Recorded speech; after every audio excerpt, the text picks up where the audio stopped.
The Shameless Picture Show is part of the Cinepunks Network. If you like The Shameless Picture Show and you want to hear other great shows like it, make sure you check out the Cinepunks Network. You can find them at www.cinepunks.com. That's CINEPUNX.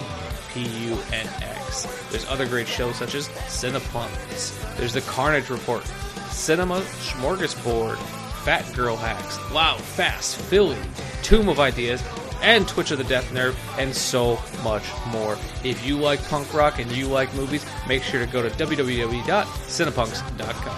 And let's not forget the sponsors for the Cinepunks Network. We have the Lehigh Valley Apparel Creations. They are the premier screen printer of the Lehigh Valley with service to the whole country, professional and personable in a way that only a DIY business can be. They also have ridiculously low prices for whatever your screen printing needs may be. You can visit them online at xlvacx.com. That's xlvacx.com. Lehigh Valley Apparel Creations. We also have the Essex Coffee Roasters. All their coffee is roasted to order. They have high quality beans, bunch of apparel, and tea available. They are bringing high quality coffee to the masses without the pretentiousness. Use the code CINEPUNKS for 10% off your first order. You can visit them at www.essexcoffeeroasters.com. That's ESSEX, coffeeroasters.com. Once again, use the code CINEPUNKS for 10% off your first order.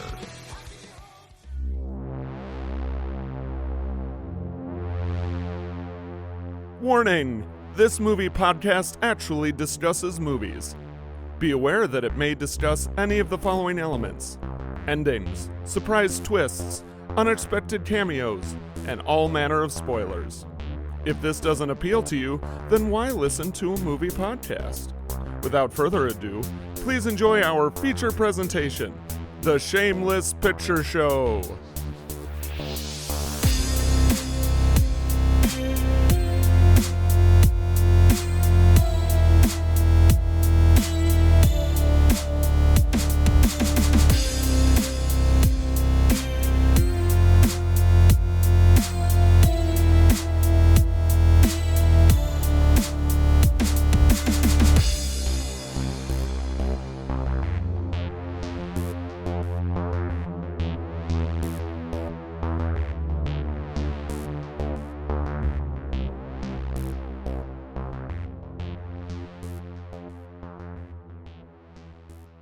Hello and welcome to another episode of The Shameless Picture Show. I am your host, Michael Viers, and today I'm joined by someone who needs no introduction, but will get one anyways. Austin Proctor, a podcasting extraordinaire. Austin is the host of the weekly horror podcast Frightmares, where he and a guest wax philosophically each week about something spooky. This year, he's working his way through 50 years of horror, starting in 1975. On top of that, he's also the new executive producer of The Shameless Picture Show and has been our editor for the past year. Welcome back, Austin. This also marks your 7th appearance on the show. Every time I come on the show, my resume gets a little bit longer, and it's nice to add some other stuff to my catalog here.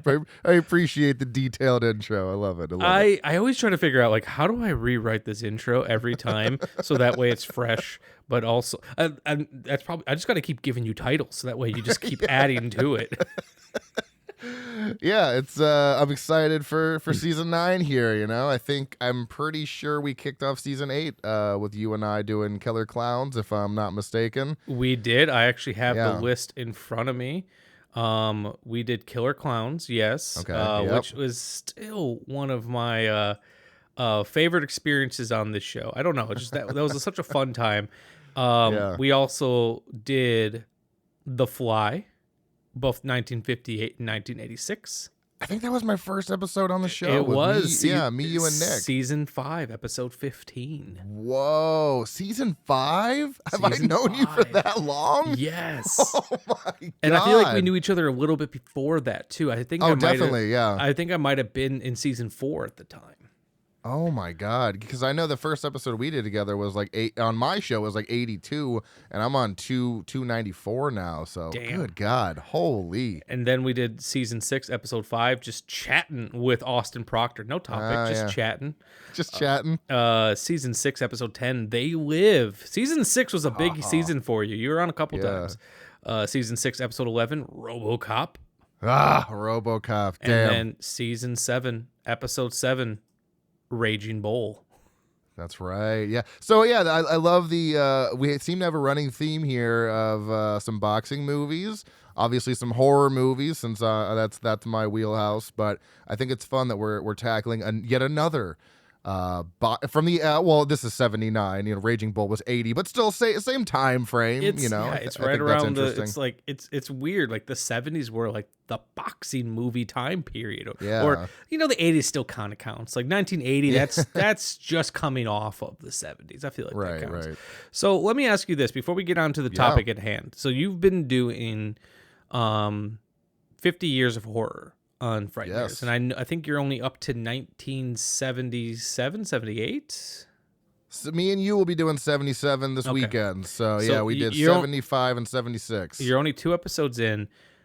How has this experience been for you? Because please correct me if I'm wrong, but I feel like at least at the time that I met you, you were far more favoring more contemporary horror than classic horror in some respects. Like, I don't think so like, what have you been noticing with your time watching these 70s horror, and because you've also been choosing to watch the Oscar winners for every year as well? Yeah, that's been fun.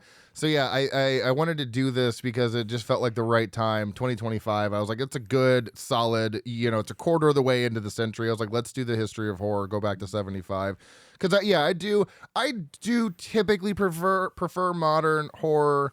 Nothing against the classics. I do love the classics, but I tend to gravitate more towards modern stuff because I got into horror super late, and that's kind of where I started, was in the modern age. So it was also a way to go back and explore stuff that I had missed, or revisit something I hadn't seen in a while. And so far it's been great. I'd never seen the Stepford Wives, the original. I'd seen the Nicole Kidman one, when it first came out. Actually saw that in theaters, and so that's been great. And I'm loving the the style from the 70s is great. You got those big long zooms, you just it's such an aesthetic decade, and I'm really enjoying it. I'm very excited to watch Eraserhead and do that one with you because I've never seen that one either. And I'm excited to it's going to be really exciting to watch the progression of horror literally through every year, one time a week for me. Because it's just, I want to see where we've come from and where we've gone. And we're going to go through a lot of ups and downs. 90s were a weird time for horror. 2000s were a weird time for horror. I think we kind of found our footing again, in the late 2000s and then, the 2020s. But it's been incredible so far, even though we've only done 2 episodes. But I'm glad I decided to do this because I think it's going to be satisfying, not just for me watching all these, but for everyone listening as well, seeing how just how cinema has progressed over the past 50 years. Definitely. And I think it's interesting too that you chose to, as I said, watch the Oscar winner from every year, because one, it's a little out of theme for you, it being non-horror films, but I feel like it's an interesting way to track kind of the progression of where culture was at the time. Yep, exactly. And that's it's because every year with this show I try to add a little something different, change the format just a bit. So instead of talking about stuff we've recently watched, we're still talking about stuff we recently watched, but usually it was like horror movies that we'd recently watched. I was like, why don't we, since we're doing the history of horror, I was like, why don't we do the history of just cinema as a whole? So I go over the Oscar winners, best picture, best actress, best actor, a few categories here and there. And then, I do watch the Oscar winner each year. So I'm watching a horror movie from each year and what is determined to be the best picture of the year from the Academy. And again, it's been incredible. 75 was, Godfather oh my God, 2. I already forgot. What was it? Wasn't it Godfather 2? No, 75. Oh my God, what was 75? So I know 76 was Rocky.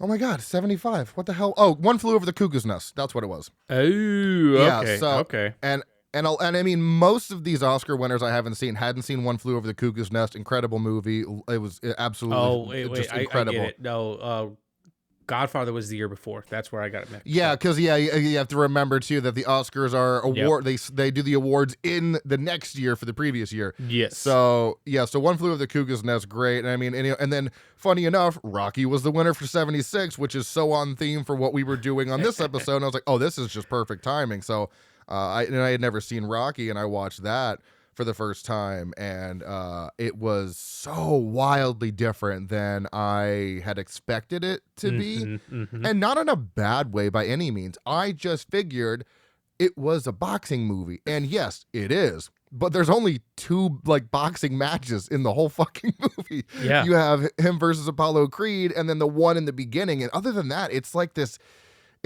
character study on this guy who's just down on his luck, not doing anything with his life.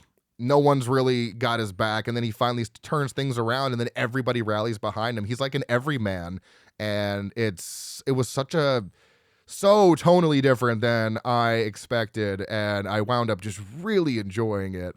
And it was so different. I just was not expecting that type of movie. You know what I mean? So different. Perfect. Well, I think that is the perfect place to introduce our movie for the day, and then I want to touch back on Rocky a little bit, but this is just perfect place to start. So this evening we are lacing up our gloves and stepping back in the ring as we do something we've never done before on the Shameless Picture Show: discuss a sequel. Oh, well, the only exception being when me and Nick did Ghostbusters. I did a special Patreon episode on Ghostbusters 2, but I don't think I've ever done an official sequel on the main feed. Other than the only other exception being is if it was a double feature, but I don't think we've ever just covered a sequel. Would A Very Brady Christmas be considered a sequel? Not or is technically, that just like, because there were no Brady Bunch movies before that. That was a television special. That was a feature-length television special. Okay. So, okay, that's all I got then. yeah. Like I said, I feel like maybe in the history of we did like a double feature or something, but I truly don't think we have covered a sequel. So, the year was 2017. It was a cold December. We're not even through the first season of the Shameless Picture Show, and Nick and I were joined by my friend Gregory Bishop, who is a programmer for the Plaza Theater in Atlanta, and Lloyd Kaufman to discuss Rocky. Now, nearly 8 years later, we're back to dive into Sylvester Stallone's Rocky 2. Picking up immediately where the first film left off, Rocky 2 follows the Italian stallion. I love the way Apollo Creed says it. The Italian stallion, Rocky Balboa, as he grapples with his newfound fame. He believes everything will change after his fight with Apollo Creed and that he might not need to fight anymore. He proposes to Adrian. They get married and settle down. However, things don't go as planned, and Rocky finds himself back where he started, broke and struggling. Sure, he has the love of a good woman, but the siren call of boxing grows louder than ever as he wonders, can I actually beat Apollo Creed? Stallone returns not only to write and star in Rocky 2, but he also takes over the director's chair, as the first film's director, John G. Avildsen, was deep into pre-production on Saturday Night Fever and couldn't fit Rocky 2 into his schedule. Stallone, while intrinsically tied to the character of Rocky Balboa, was unproven as a director. He had made one film before this, the wrestling picture Paradise Alley, but it was unsuccessful. However, the film's producers recognized that much of Rocky's success stemmed from Stallone's creative input and lobbied hard with the studio to give him a chance. And it paid off because Rocky 2 grossed $11 million in its first week in theaters, claimed the #1 spot at the U.S. box office for 2 weeks in a row, and became one of the top 3 highest grossing films of 1979, along Superman and the Amityville Horror. It's also crazy to think Amityville Horror was that big. Yeah. It was number 2. It was number 2 of the year. Whoa. Okay. Yeah. Wow. So, starring Sylvester Stallone, Talia Shire, Burt Young, Carl Weathers, Burgess Meredith, and Joe Spinell of Maniac fame as Tony Gazzo. The film features stunning cinematography by Bill Butler and an iconic score from Bill Conti, written and directed by Sylvester Stallone from 1979. This is Rocky 2.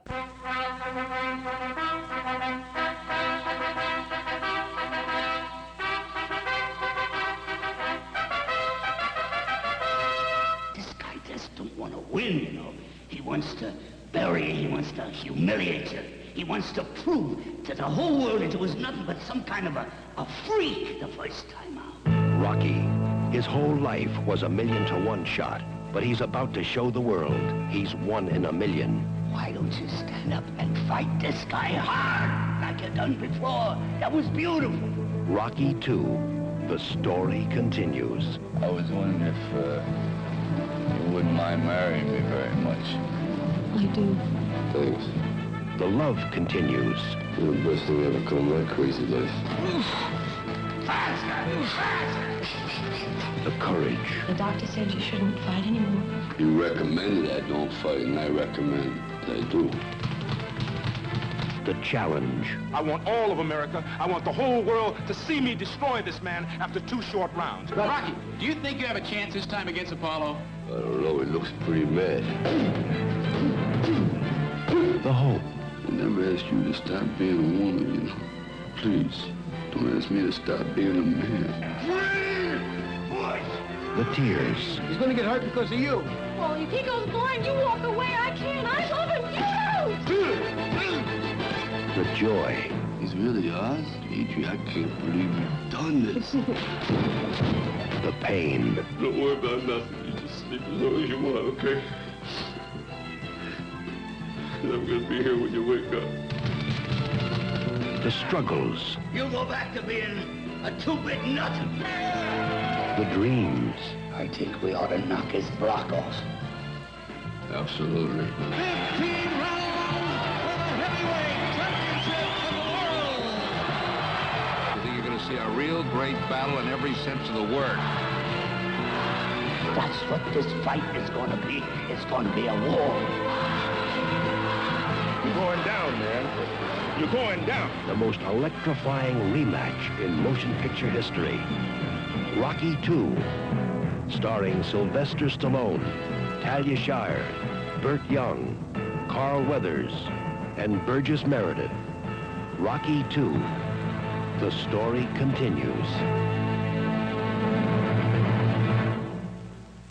That theme song, out of context, feels so hokey, but when you're seeing it in the film, it just fucking pumps you up. Yeah, it's almost like it's used kind of in a, I don't even know. It's you're right. It's when it's out of the movie, it's like, yeah, this is like a hokey scene or something. Yeah. But yeah, and you see it and you're like, yeah, we're getting Rocky's getting his shit together. So this episode came to be, well, like I said, we did Rocky 1 back in 2017. Rocky 1 is an all-timer for me. It's one of my favorite movies. And it's for every reason that Austin, that you said of what you weren't expecting from the film is why it resonates so hard for me. And this episode came to be back this last November, because the only Black Friday purchase I was really eyeing up was I knew I wanted to get the entire Rocky collection on 4K. And we got to talking how you had never seen a Rocky movie. And I was like, I can't cover Rocky 1 again because we just did it. So I was like, what if we do Rocky 2? So that way you have an excuse to start watching the series. Yep.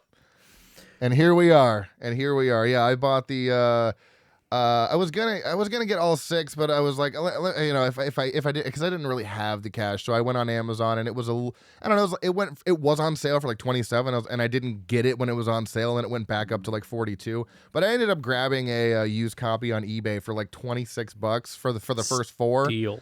Which is, and it's in perfect condition. You know, there's nothing wrong with it. Great seller.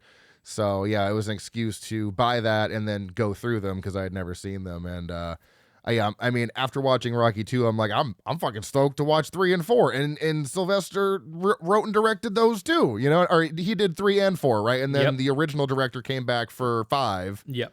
And I think the version you purchased as well also has Stallone's director's cut. Ooh, okay. Which he just did 3 or 2? Of 4. Oh, a 4. Oh, okay. Yeah, he did a director's cut of it called Rocky versus Drago, where he went back in during pandemic. That was some people learned how to make sourdough bread. Sylvester Stallone went in and recut Rocky 4.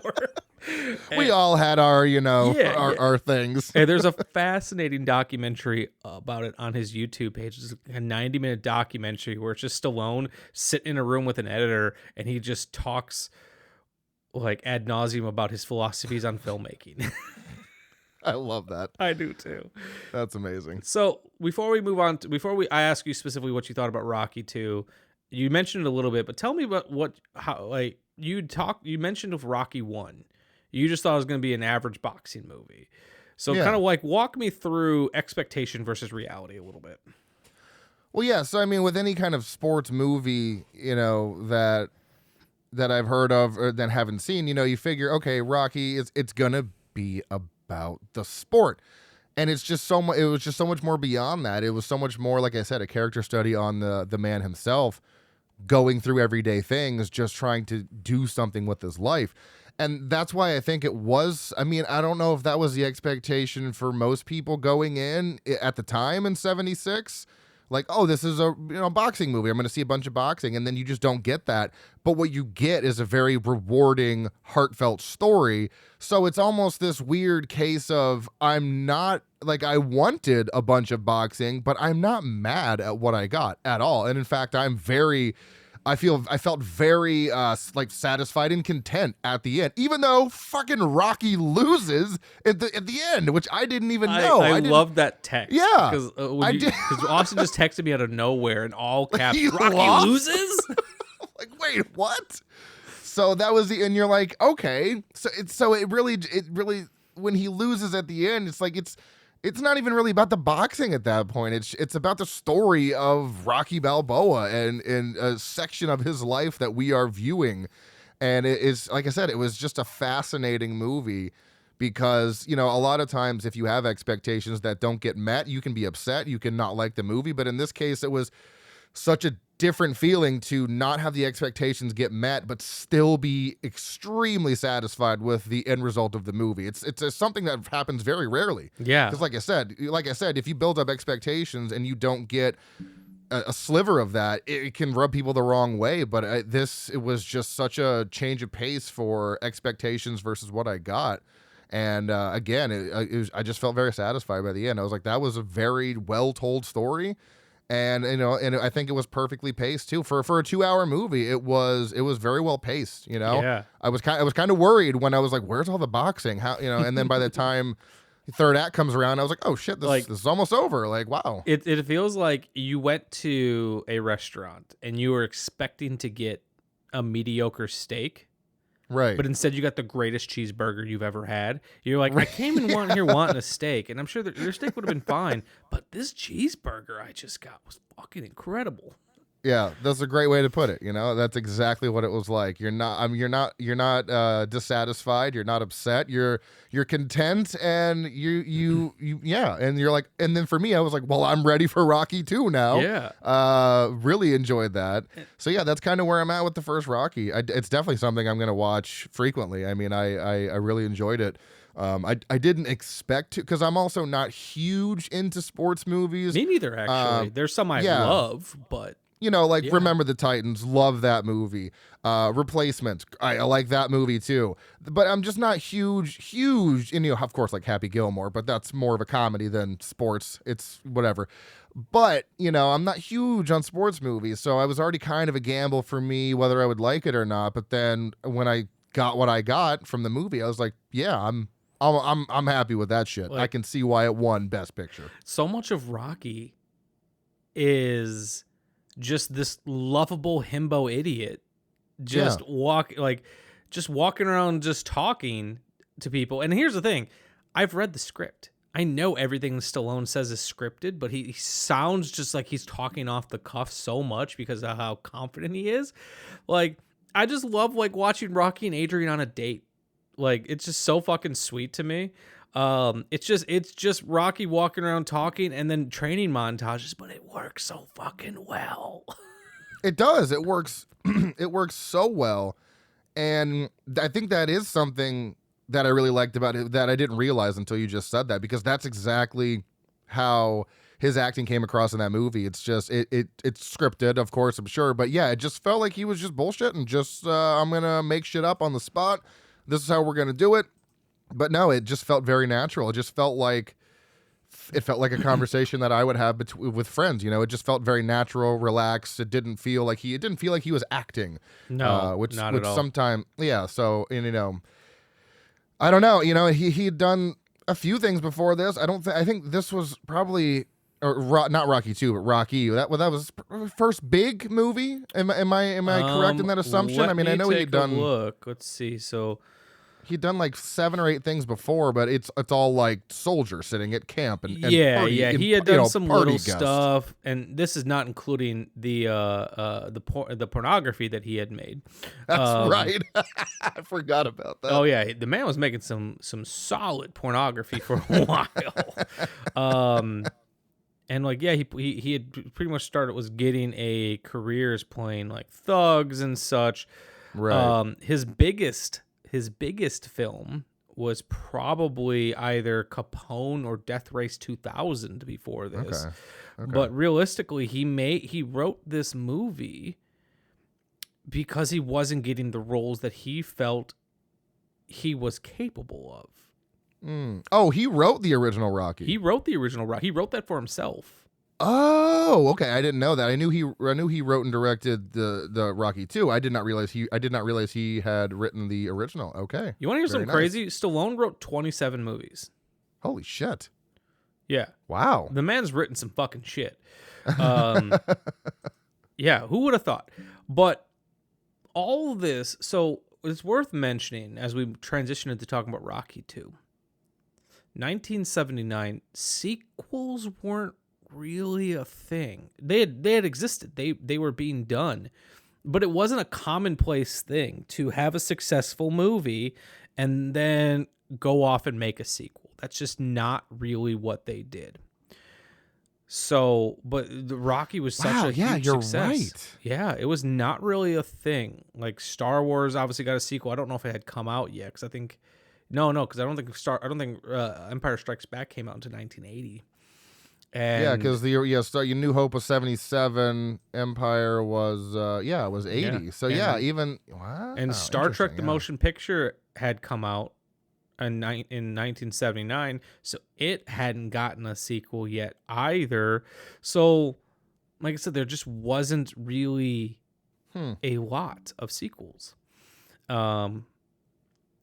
So this was kind of an anomaly, and this movie shouldn't work as well as it does. And I say that because you watch Rocky 2, and like I love the entire Rocky franchise.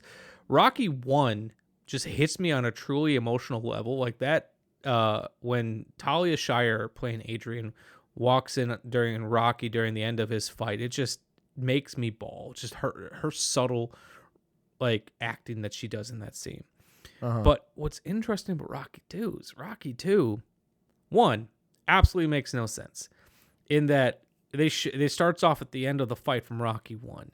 They have their pull apart moment where Apollo Creed's like, you ain't getting no rematch. And he's like, I don't want one. And then the very next scene, 8 minutes later, I counted it. He's like, I want my rematch Stallone, or I want my rematch Balboa. And he goes, and so it's like, you literally just showed us the scene where Apollo is like, you ain't going to get no rematch, and now you're demanding one. So that's funny in itself. But this movie follows so many of the same beats of the first film, but yet it still works. Gene Siskel of the I don't remember, I think it was the Chicago Times, or I don't remember which paper he wrote for at the time. He says, what is most remarkable about Rocky 2 is that it recalls so many scenes from the original film, which is only 3 years old at this point and was just starting to come on national television. And yet, amazingly, it all works, every bit of it. Yeah, and that's funny you mentioned the thing about the rematch, because that's the first thing Gabby and I noticed was, wait, didn't you just say you didn't want a rematch? Hold on a second. Yeah, now you yeah. do. So yeah, that was really funny. But yeah, it doesn't it's not a carbon copy of the original. No, but it plays in a lot of the same beats. You know, Right. It starts Rocky off on a little bit of a high note where he's like, "Hey, I don't gotta box no more. I'm gonna be in commercials," and then that doesn't work out for him, and he, you know, Adrian's pregnant, not really. She's working part-time at the pet store.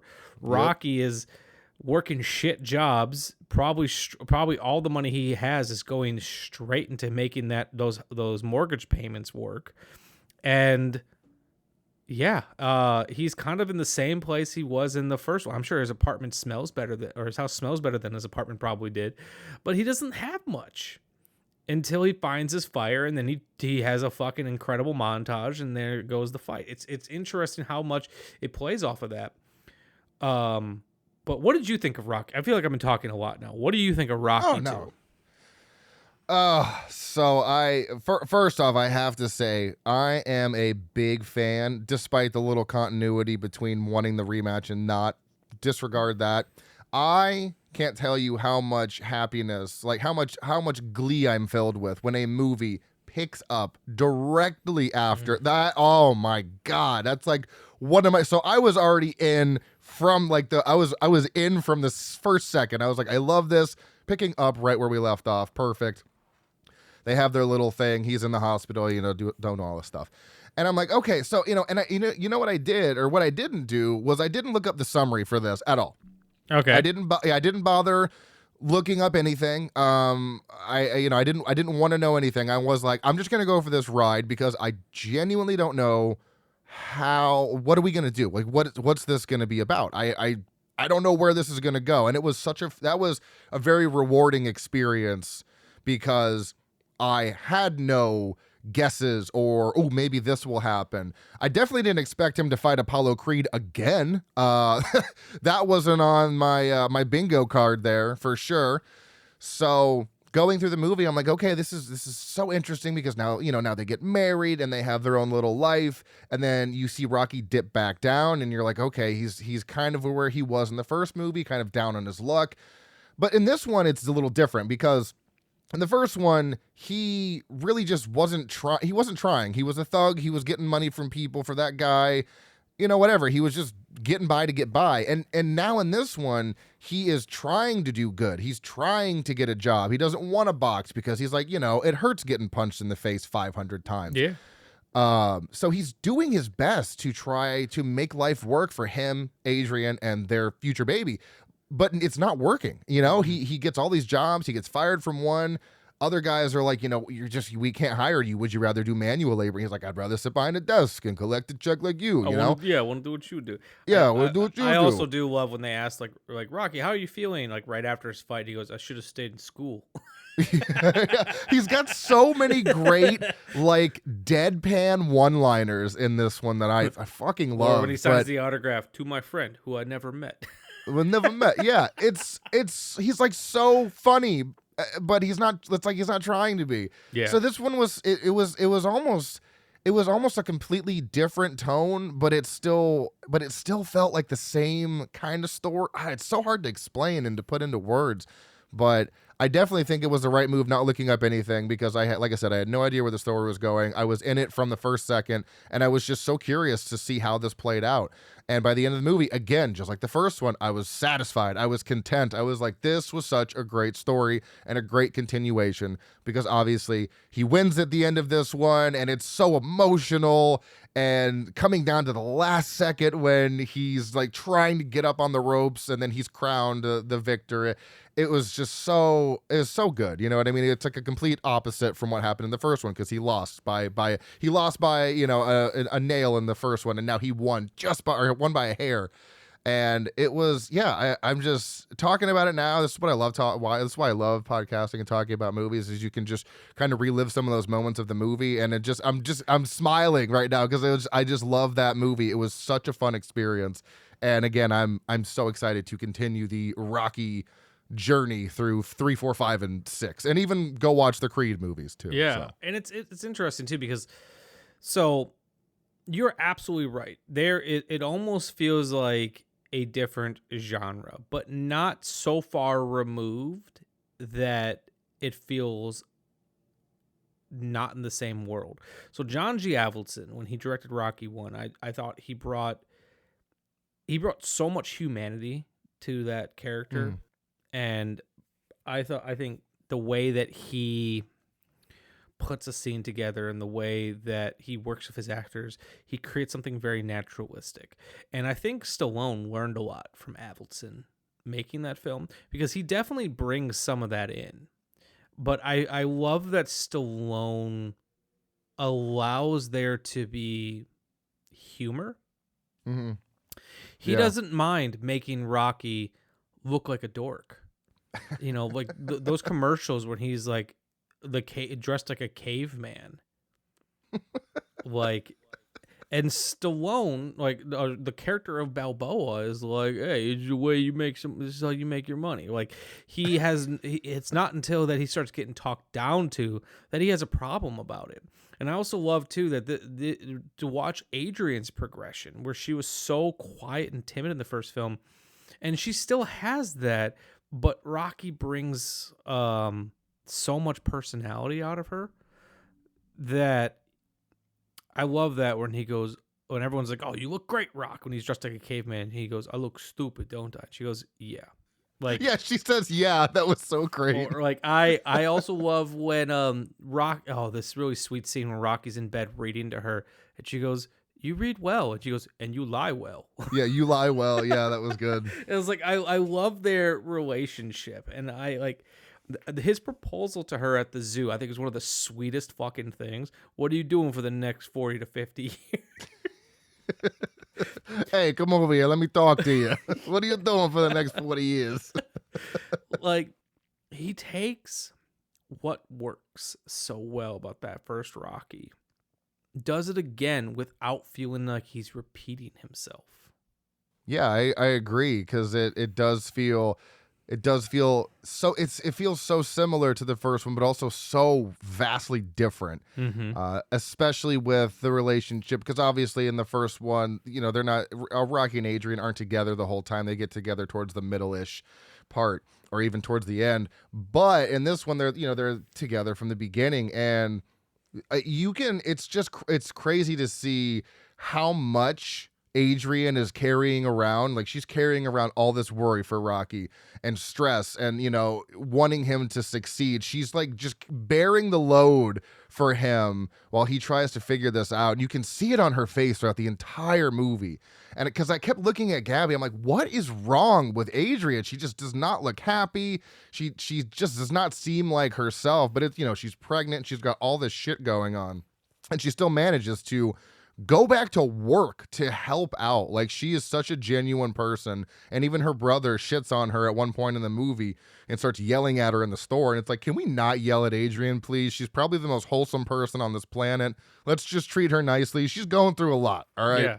And I also let's be nice to Adrian. This movie, and it's a combination of Talia Shire's performance and I believe Sylvester Stallone's directing of it. Adrian truly doesn't want Rocky to keep fighting. Right, yeah, that's the vibe I got, for sure. And she even says, it's like, well, you said you weren't going to box anymore, you weren't going to fight anymore. But what I really appreciate is, in a lesser movie or even a lesser filmmaker's hands, she would come off sounding naggy as fuck. And they managed for her to have a strong opinion about what she thinks Rocky should do with his life and career without ever coming across naggy or like she doesn't support him. It could have very easily been, walk hard, where you're never going to make it. And she never gets to that point. So that way, when she does turn around, after she wakes up from her coma and Rocky's like, I'm never going to fight again. And she goes, you know what I want you to do, Rock? I want you to win. Yeah. And you're like, I start tearing up at that moment. Yeah, it's such a wholesome moment because I think at the end of the day, she just wants him to be, even though it might not be what she wants or what she does not want to happen. She wants him to be happy at the end of the day, and that's a great character quality to have, to, you know, go against what you think is right just because, you know, you want them to be happy and you want to support them. And I think she's a very stable person in his life that he desperately needed. I think she came into his life at the exact right moment when he needed her, and she's nothing but good to him. You know what I mean? She's nothing but good to Rocky. She's like a perfect example of what a human being should be. Yeah, I love that Rocky. The thing that you're gonna notice as you watch this is Rocky legitimately loves her, and continues to. Like, I love that scene in the first Rocky where he's looking at himself in the mirror and he's like practicing his pickup line about the turtle food. Yeah. And it's because like he's legitimately nervous around her, and I just think that's very sweet. And god damn, is Paulie a piece of shit in these movies? Like, and then like I also feel bad. So like throughout the entire first movie, Paulie just keeps asking Rocky. He's like, "Hey, are you gonna talk to Gazzo for me? You gonna talk to?" And like Rocky is like trying to protect him. He's like, "No, man, you don't want to be part of this." And finally, at the beginning of this film, he says to him, he's like, "Yeah, I'll talk to Gazzo for you." And then Mickey starts working for Gazzo. We don't know doing what, but he's working down at the docks. Mm-hmm. And he seems to be relatively successful at it. And I felt extra bad because it's like Rocky was never that successful working for Gazzo. No. And it's and I'm sure some of that came from, because from what I read, Burt Young, who plays Paulie, well, one, you'll notice he lost a lot of weight in this movie. Mm-hmm. Because he didn't think they were going to do another one. He lost weight for another role, and he didn't even know if he was going to originally come back. Oh, wow. But it just frustrates me so bad the way that he treats Adrian. Yeah, and that's why I think, and I think that really kind of, I think that definitely weighed into what happened with her and the baby coming early, because she was already under a lot of stress. Mm-hmm. And then here comes fucking Paulie in, just being a raging asshole to her, which didn't help the situation. But yeah, he's just such a dick in this movie. Such a dick. And it's just like, you know, that's true. You know, I know brothers and sisters, they have their quarrels. They have, you know, they're not going to always see eye to eye, but come on, man, it's your sister, you know? It's like, you got to show her a little bit more love than you are, because he just seems to it seems like she is like his punching bag sometimes, which is not fair, especially when the lady's pregnant. Like, give the lady a break, you know what I mean? No, absolutely. And then, so I feel like we should also definitely talk about Carl Weathers as Apollo Creed. Ah, yes. Love him in all of these movies, but it's interesting to watch the way. So these movies are about Stallone, or about Rocky, and I keep saying Stallone when I mean to say Rocky, because he's so tied to this character. Yeah. I feel like one day Sylvester Stallone is no longer gonna be in this world, and his tombstone is gonna mention Rocky. Yeah. Like, there's no Sylvester way. Rock Stallone. Yeah. But Carl Weathers as Apollo Creed is just as important to these films. Like, the fact that in the first movie, he's looking for an opponent, can't find anyone who's willing to fight him in such short notice. He finds Rocky's name just in a fucking catalog of fighters, which doesn't exist. That's not just something you can just look up fighters. and picks him strictly because of his name, the Italian Stallion. Love the way he says it. Yeah. Doesn't take the fight. He doesn't take it seriously. Doesn't probably take his training very seriously. He just thinks this guy's a ham and egger and he's gonna knock him out in a couple rounds. Easy. They last fucking 15 rounds for about 3 to 4 minutes a round. Just getting your face pummeled in. And then I imagine, like, they don't specifically ever say it, but Apollo's confidence is fucking rocked in this movie. Oh yeah, I mean they mentioned in I don't know if they mentioned in the first one or if it was. I know they mentioned it in two how he's an undefeated fighter. So I mean I think they said he was like 5-0 or something like that. So yeah, I mean you have to have your world completely rocked when you're riding high. Exactly. And like I said, he only won by decision in that first film. It's just because he had more points. Like, that's fucking wild to me. Yeah, which has always been weird for boxing, how they, if it is like a unanimous tie, they just decide by who won each. Like, yeah, it's an interesting way. Instead of just being like, hey, it's a tie, it's like, no, you won by default. Basically, it's a very weird way to win. To be considered a winner. I think, but I completely agree. Yeah, and but his confidence clearly rocked. Like, he is just obsessing over the hate mail he's getting, and it's interesting too, because like him and the relationship he has with his wife in this is almost a polar opposite to what Adrian and Rocky have. And it's not to say Apollo's wife doesn't love him, it's just she sees what this fight has done to him mentally. Like, remember in the first movie when Apollo came out and he's fucking showboating dressed like Uncle Sam, and in this one he just walks out. He's just ready to go. Yeah, it's a completely different, because I think at the back of his mind, honestly, he's got to be some sort of nervous. I mean, the guy went 15 rounds with you and barely lost, so you have to be a bit nervous going back in the ring with this guy, even though he came off very cocky towards him. He's got to be freaking out in the back of his mind, but he's trying to keep up appearances and still maintain his cool. So, yeah. But yeah, so 15 rounds, man. I that's just, I can't even fathom going 15 rounds. I thought it was 8 rounds or 9 rounds. That was the standard. 15. That's fucking crazy. That's 45 minutes of getting punched in the face. That's wild. I can't imagine getting punched in the face once. Yeah, let alone over and over again for basically 45 minutes straight with a few breaks here and there. I'm good there. Yeah, that's not for me. And I love just how as business as usual it is. Like during the fight in Rocky 2, Rocky go, "Oh, he broke my nose again." Like, he just says it so as a matter of fact. Yeah. By the way, I think my nose got broken again. And I'm excited to see as you go on and watch these films, because as they go on, specifically Rocky 4, and like it builds to the point. But tonally, Rocky 1 and say even Rocky 4 are night and day difference. Interesting. Okay. And Justin LaLiberty, he runs cinematograph for Vinegar Syndrome. Yes, I knew that name. His review on Letterboxd makes a fantastic point that's going to tie into what I'm going to say next. Perfect. He says, where the first film goes out of its way to make Rocky human, the direct sequel feels akin to myth-making, turning him into both neighborhood and global hero. But what's so special about this one isn't the climactic fight, which is great, but its emphasis on Rocky's humor and humility. And then he gives the example as the caveman commercial shoot, especially.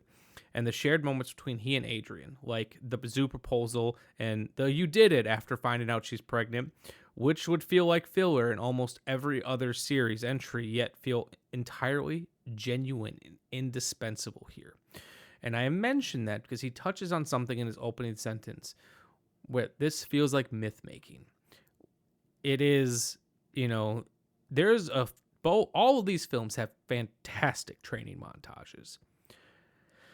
That first film has a very iconic one. It's one of the earliest examples of use of a Steadicam. Garrett Brown, who invented the Steadicam, actually did the Steadicam operating in Rocky 1.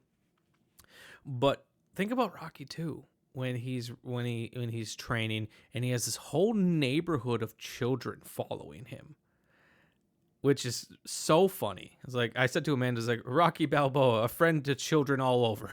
Yeah, I think they used something like 500 or 800 extras for kids to do that. There was a fuck ton of kids just rallying behind Rocky. It was incredible. Which is like, it really builds him up to be the pride of Philadelphia. And when you go to Rocky 3 is when these go from films to being movies.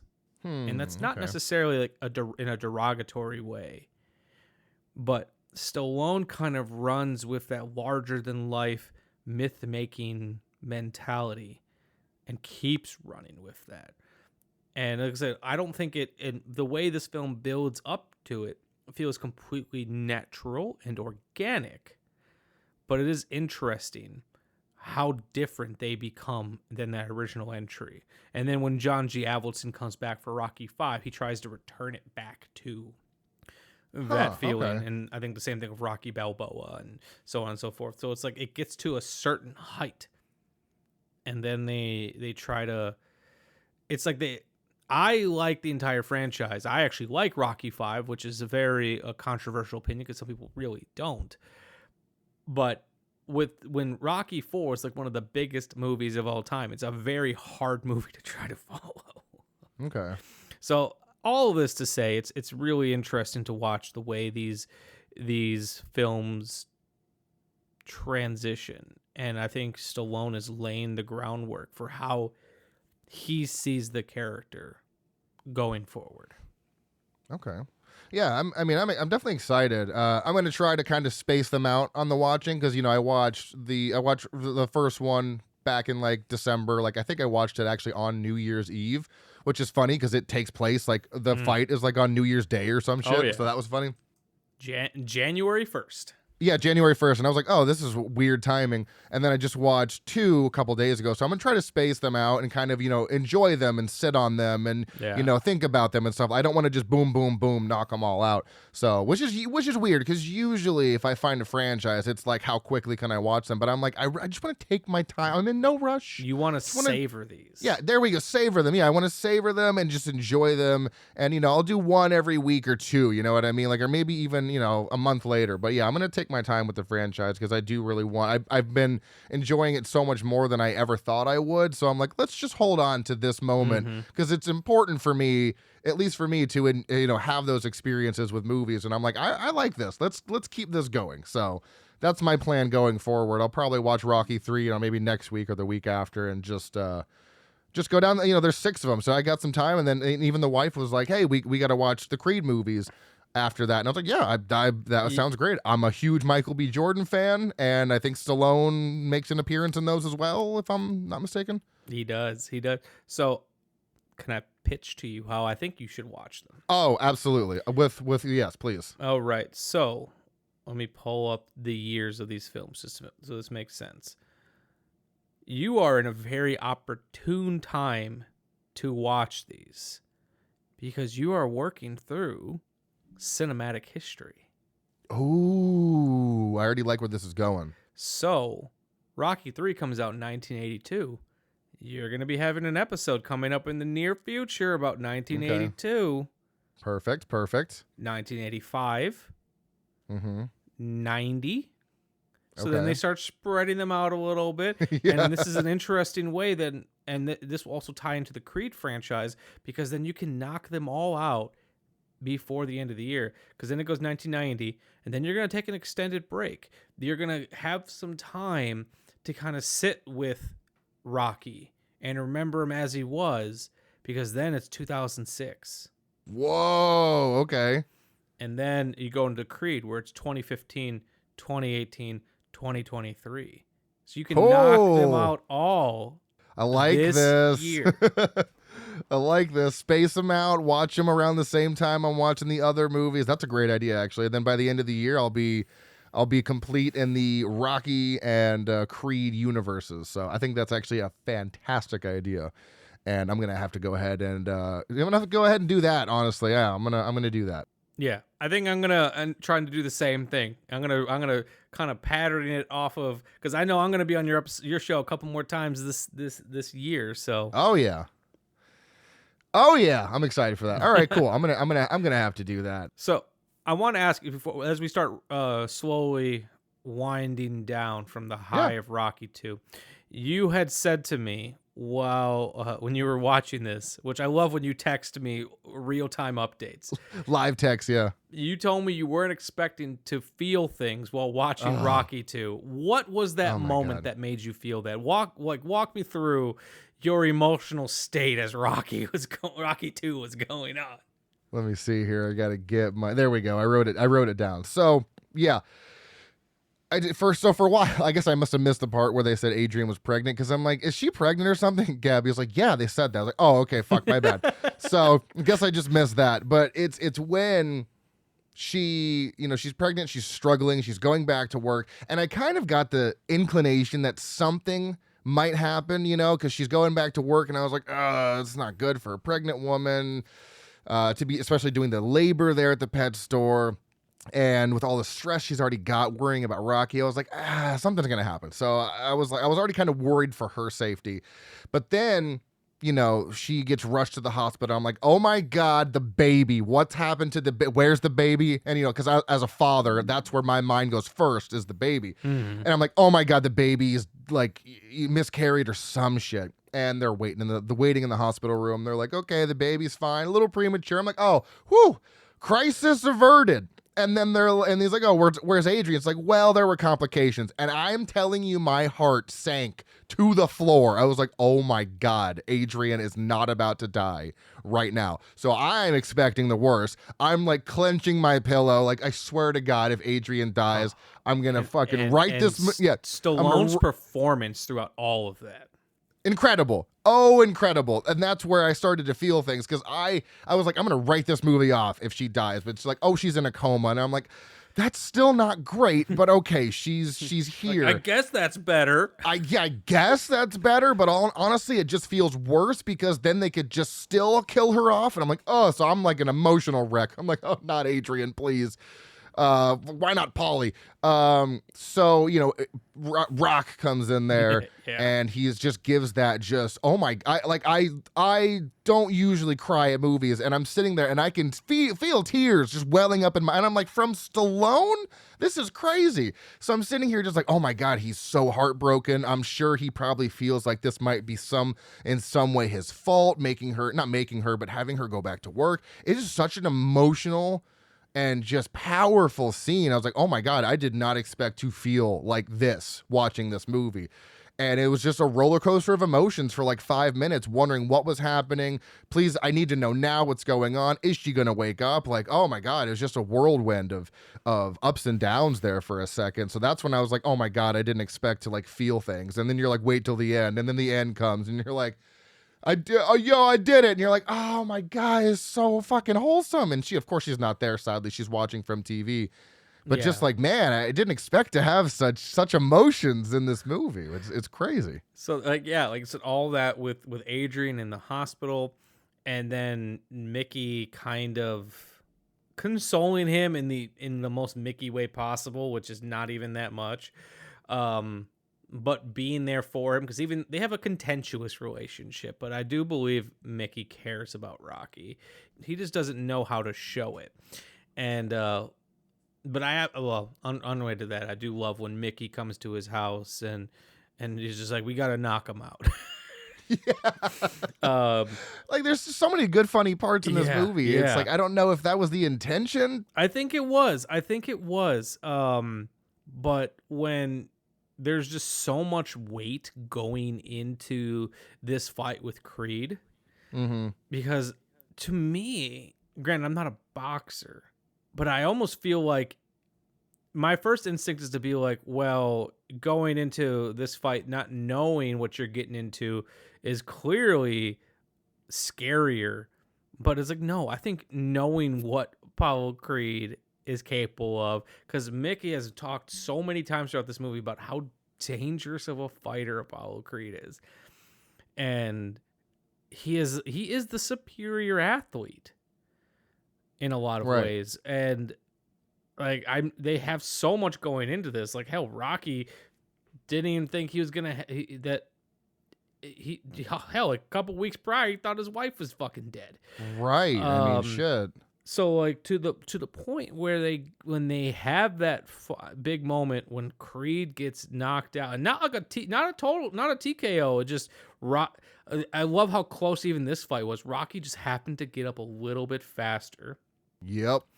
But that moment when he goes, "Yo, Adrian, I did it." Well, but after saying that after the birth of my child, this is the greatest day of my life. Yeah. I was like, just practically sobbing. Amanda looks at me and goes, "Are you okay?" And I'm like, "Yeah, I'm fine." No, I'm not. Yeah. I'm getting teary-eyed thinking about it. I'm getting a little misty.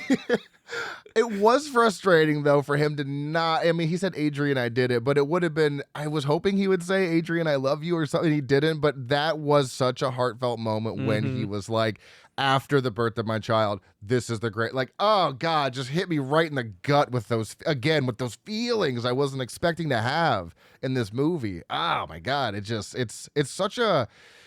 like such a what's the word I'm looking for here? It's such a heartfelt movie, and I think it's a very like a passionate. It's got to be a passion project, obviously, for Stallone. I mean, it has to be. It's something he clearly wanted to make happen, and you can feel that. You can feel that through the movie. It comes through. It definitely bleeds through, and you can see how much passion and love went into making this. It's just a damn good movie. It is frustrating though to see what Stallone is capable of with these movies.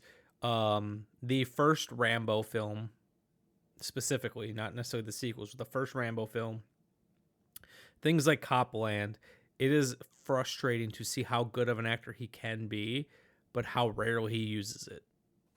Yeah, that's a good point. And then a friend of mine, a gentleman by the name of Jason Thornton, he was on this show twice, most specifically the Boogie Nights episode.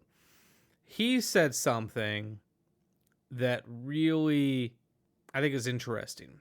Okay. So, 1979, the 70s were a time. It was the film brat generation. It was all these film people that were coming up and kind of revitalizing cinema. You have Scorsese, you have George Lucas, Steven Spielberg, so on and so forth. But the 1970s were something like Star Wars kind of killed that era of filmmaking because blockbuster filmmaking really started coming out after that. And Jason says that he has a theory that he says Rocky 2 would possibly be the greatest, most realist, most incredible cap to what was the golden age of gritty 70s cinema if they had him lose to Apollo again. Ooh, wow, yeah. And I've been thinking about that. And he goes on to say, it would have been a harsh fucking ending, but that kind of gritty realism is what made the decade so great. Like the first Rocky. Making Rocky win in a way really did signify the end of the 70s and the move into 80s action heroes, wish fulfillment, etc. He's like, we all wanted Rocky to win in part 2. He deserved to win. Karmically, but Apollo was a superior athlete who knew what was in store and actually trained this time around. As satisfying as it was to see Rocky win that fight, it would have been super resonant and rang with serious truth if Creed was just that mountain Rocky couldn't summit no matter how hard he tried.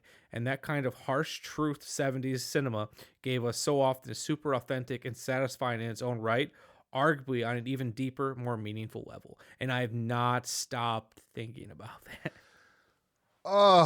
There was in the fight at the end, I was thinking, I said, oh shit, is he gonna lose again? And honestly, I had come to terms with it. I really had. I was like, if this is how it is, I'm prepared for him to lose, and I will not fault or mark the movie any less on my rating. So I was honestly prepared for him to lose. You're emotionally preparing yourself for it. I was, I was like, it's fine. I kind of expected him to lose, to be honest, because of how the first one went. And I figured they would maybe they'll just do it twice. I mean, it is definitely satisfying to see him win because I think it's an emotionally charged scene that works so well. But on the inverse of that, I do think it would have been more powerful, you know what I mean, in a sense, if he did lose again, because you're like, shit, this poor man. I'm going to be thinking about that for quite some time now too. That's a very interesting and a very good take on that. Wow. Yeah, and just wait. Now we've had 2 movies of Rocky chasing the dream. Mm-hmm. He's now champion going into Rocky 3, and he's going to have his first title defense. Yeah, and that's what I enjoyed about the differences in tone of 1 and 2 is going into 2, even though he lost, he still got all that money from the fight, and you can see, bought a new car, bought a new house. He's kind of trying to live the good life a little bit, and he kind of seemed like he was getting a little bit of a big head there for a bit, and then he was brought back down to reality once everything started not going that well for him. But I'm interested to see now that he has this championship under his belt or title under his belt, how that affects him and his personality going into 3. And I'm excited, man. I'm so excited to watch Rocky 3 just to see how different it is or how similar it is. Again, I'm not going to be looking up any summaries. I'm going to go in blind. Cold. Yeah, I doubt it'll get ruined for me between now and then from someone. It'll be really hard to do. It's not like it's a relevant movie that's just constantly being talked about right now. So I think it should be fine on that front. I don't think you have to worry, only because like the Creed movies were really popular. I only saw the first one. I have no idea what happens in Creed 2 and 3. And I don't care. I'm going to watch them regardless. Right, yeah. I don't, and that's what I love about movies is if I don't know something about a movie and it is a big movie like this, I just want to go in, sometimes I do like to get context, but for movies like this, I don't think I necessarily need them. No. It's a boxing movie. I know what's going on in 1 and 2. I don't need the summary to get me to watch it or to sway my opinion. I'm just going to watch it and make up my own, make my own mind up if I enjoyed it or not. So, yeah, that's where I'm at with Rocky. I mean, I think this was now I do have to say, and there's no shade against the original. I think the original is fantastic. I did enjoy this one slightly more and rated it and rated it such. So the first one I gave a 4, easily could go up over time. I don't doubt that it will go up. I gave this one a 4.5 out of 5. It was just something about it. I don't know, just something about it I enjoyed a little bit more. I think Rocky was a little bit more goofy in this one, and I really enjoyed that. Some of his jokes I really enjoyed, and I cannot tell you how much I love the relationship of Rocky and Adrian. It is so fucking wholesome. It is so cute. They're so unconventional together, but they're perfect for each other. So I think that's another reason that I was like, I get to see them together from beginning to end, and it made me so happy because I love their relationship. So, but that's where I'm at. Love it. Okay. So, as is customary on the Shameless Picture Show, we like to end the show with our Thrill House moment. Austin, what's your Thrill House moment? So, I mean, the obvious one, is the montage. I mean, it's what gets you hyped up to go into that final battle. And while that was a great moment, and I think it's a spectacular scene, they kind of I think it ups the montage from the first one, even though that one is very iconic in its own respect. I think the Thrill House moment for me, other than the fact that I was into the movie right from the beginning, like I mentioned at the beginning of the episode. Thrill House moment, realistically, is Rocky 1. Yeah, right. Yeah, that's the Thrill House moment. You know what I mean? But for me, it's a weird scene, and it's the scene when oh my God, his trainer. I cannot believe Mickey. Yeah. When he's like, catch the chicken. Oh my God, the chicken. Yeah. Yes, I don't know what it was, but I was like, you know what? I'm liking this because Mickey was pushing him, making him do weird shit, trying to train him. Catch the chicken, Rocky. I was like, you know what? This is my Thrill House moment right here. I love this so much. So like, I'm the same way. Like I was invested. Like it's impossible not to relive that fight from the first film and not be in it 100%. Right. But for me, my favorite is the zoo proposal scene. I love okay. right getting out of the hospital, and he was like, "I just like being at the zoo," and I can't do a Stallone very well, but then just I love how wholesome it was. Like, what are you doing for the next 40 to 50 years? Like, I just like, Yeah. And then the fact there's just a fucking tiger in the background, and He's like, hey, what are you doing? We're getting married. You want to come or whatever I'll he send said. you to an the tiger. invite. Yeah, that was so great. Oh shit! So that was good probably stuff. my throw. It's not as good as the ice skating date from the first Rocky. Right, that's a good one. Yeah. Like I love that. She's like, why do you fight? Because I can't sing or dance. Yeah. All right, fair enough. But it's on that level. Yeah, that's a good, nice, wholesome moment. Yeah, that's Yeah. like I said, the emotions in this movie, man. I did not expect Also- to feel like I did. I love how much Joe Spinell was in this movie. Like I love his character of Gazzo, and I would like to believe. I don't know. Actually, I was gonna say I'd like to believe that Joe Spinell would have been in the movies more, but he didn't die until 1989, so I don't know why he wasn't. Spoiler: he's not in the rest of the films. Okay. And it's like I love Tony Gazzo. I love that character, and it's because it's played by Joe Spinell, and he's just so fucking smooth and charming. And I love that even he believes in Rocky. He believes in Rock to the point where, Right. Like in the first movie when he goes, even though his driver was a piece of shit, he's like, "You like this girl, Adrian?" He goes, "Yeah, I really do." He's like, "Well, here's some money. Take her out. Have a good time." Like I love how much even he cares about. And then he also has a great line in this one. He goes, "It's like, Rocky, you can work for me. You're Italian." It's like, Yeah. that's all you needed. It was a great moment too because he had a cigarette and he was like flipping it around. He's like, "You're Italian. You could work for me." Yeah. It's like, no, I don't want to do that again. Fucking love it. And then the last thing I want to mention is Tony Burton, who plays Tony Duke Evers, who is Apollo's trainer.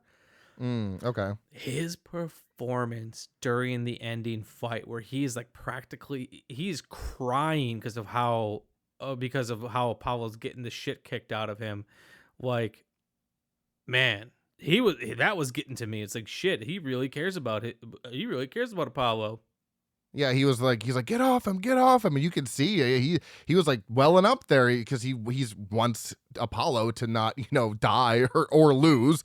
Yeah, that was again. I go back to this emotions, man. There's so much. This movie is just emotionally charged, in like the best possible way because you can tell that these characters and the characters care about each other so much, and man, it's just I love these movies. I'm so happy we're talking about these and I'm going through them because it's something that I just didn't think I'd be into. I just figured it'd be this was a good movie. I enjoyed it.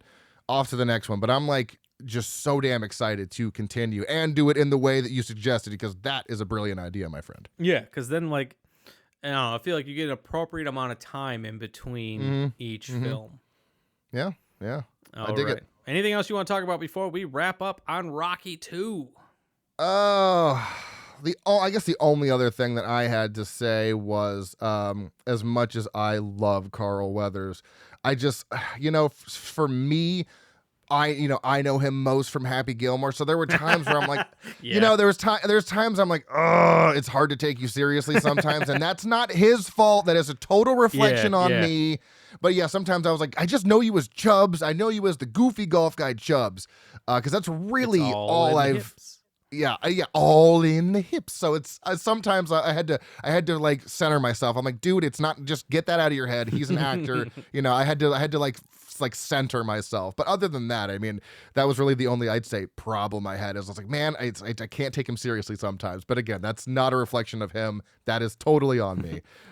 So yeah, I think that's all I got. I definitely think these movies are so different, and I recommend them if you're listening to. Well, I mean, if you're listening to this and you haven't seen it, shame on you, because we just spoiled the fuck out of it. But definitely going to be recommending this to friends who have not seen it because they are a lot of fun, honestly. Yeah, and I assume Gabby was also into them as well. Yeah. She enjoyed she was kind of like me. She was like, wow, there's not much boxing going on. But she enjoyed them. Yeah. She mentioned the same thing that you said though about the not wanting to fight again. She was like, he just said he didn't want to fight. Now, yeah, that was like the first thing that she said. Oh well, she didn't rate it. Okay. Well, I was gonna give you guys her rating, but apparently she did not rate it, so I can't even give you that. Well, we both have this movie at a 4.5. So yeah, okay. we have the same rating. And so one thing I'm gonna announce here on this first episode of the Shameless Picture Show season 9. One thing that we're doing this year, and Austin, I mentioned it to you very briefly last year, but since you are the editor on this show, and you listen to every episode, and you're trying to watch as many of the movies as possible, I know that. I want to do at the end of the season, I want to do an awards ceremony called the Shamies. Ooh, yeah. Where we essentially do like an Oscars type ballot, but only based on movies that were watched in the course of the season. Perfect. So, love it. Using that, Sylvester Stallone was currently nominated for Best Director and Best Actor. And then me and you will just kind of duke it out at the end of the year and figure out who wins what. I love it. Okay. So I actually did find her rating. She gave it a 3.5, so a little low, but she did give the original Rocky a 4. So we both have the same rating on that. I like it. All right, guys. Thank you very much for watching. If you have not followed Austin on his Frightmares podcast and his new podcast, All Juice No Gin, Austin, tell us where people can find you and the delightful sounds of your voice all over podcast world. If you want more of this, let me tell you where you can find me. You can find me at Frightmares Podcast on Facebook, Instagram, maybe TikTok if it's not gone. Yeah, I gotta look into seeing if there's a way for me to download all my videos. Yeah, so I'm gonna say Facebook, Instagram, Slasher. I just set up a Blue Sky because that's like the new Twitter. You can just go to the Facebook, find the link tree. There's all the socials there. We're on every major streaming platform that you can imagine, and a lot of smaller ones as well. We do horror movies every week. This year's theme, as Michael mentioned, is the history of horror from 1975 to 2025, one movie a year. So go check us out over there. Every Wednesday at 6 a.m. you can hear my voice. And then I have another podcast, a sober podcast, because I am, as of this recording, about 6 months, 3 days sober from alcohol. That's called All Juice No Gin. It is released on every other Friday at 6 a.m. We have an episode coming up this will be released later. So yeah, we do every other week on that show. And again, same platforms you can find me on. So yeah, if you want to listen to horror movies, check me out on Frightmares. If you want to listen to my sobriety journey, check out All Juice No Gin. I'm Austin Proctor. That's all I got. All right. And at this point, everyone listening should know where to find me. I'm pretty much Michael Viers, or Michael_Viers on everything. On Letterboxd, I'm Viers10 2008. On TikTok, at least, for a little bit longer, I'm Shameless Picture Show. We'll see what happens with that one. But until then, thanks for listening. And you can find us next time. Shame Place, Shameless Picture Show.